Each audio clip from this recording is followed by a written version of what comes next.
Mesdames, bonjour. Une suite au viol prémédité. J'avais oublié sur le plan physique, matériel, sur la dernière vidéo et après j'enchaînerai sur les aspects psychologiques, c'est de connaître votre environnement, de savoir les pièces qui ferment à clé, les choses qui dépassent dans le noir, les fils à éviter si vous devez courir. C'est très important d'avoir un bon repérage spatial de là où vous êtes hébergé et d'avoir un voisin chez qui toquer en cas d'urgence. Voilà, de baliser un petit peu l'environnement. Voilà, maintenant on va commencer l'aspect psychologique.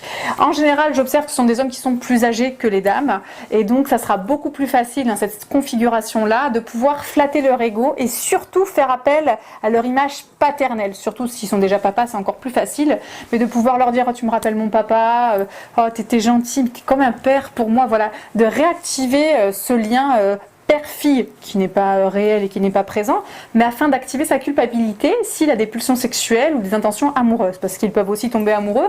Si ce sont des gens qui sont restés très longtemps célibataires et ils ont une petite jeunette de 20 ans à la maison qui est toute mimi, qui fait à manger, qui est à la maison, ça serait idéal qu'elle reste et que voilà, il y ait peut-être même un mariage. Voilà, des fois ils fantasment vraiment très très loin. Donc réactiver cette petite corde sensible paternelle, ça pourrait faire du bien. Ensuite, de pouvoir, si ça marche pas trop, de confier, ben voilà, mon père m'a violée quand j'étais enfant et c'est très compliqué pour moi le rapport à l'homme et j'ai plus confiance et voilà.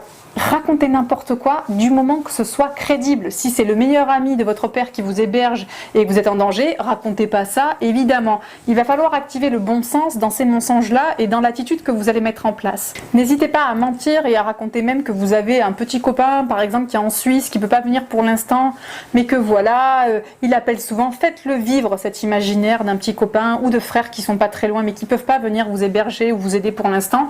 Voilà, activez votre réseau virtuel ou imaginaire, peu importe, il faut qu'il y croie et que ce soit crédible et plausible. Ça sera en lien évidemment avec le profil de ce prédateur. Voilà.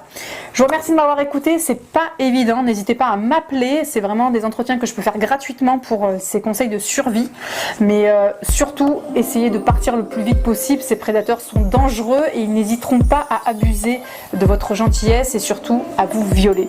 Je vous remercie de m'avoir écouté, je vous dis à bientôt et je vous souhaite un infini courage. Au revoir.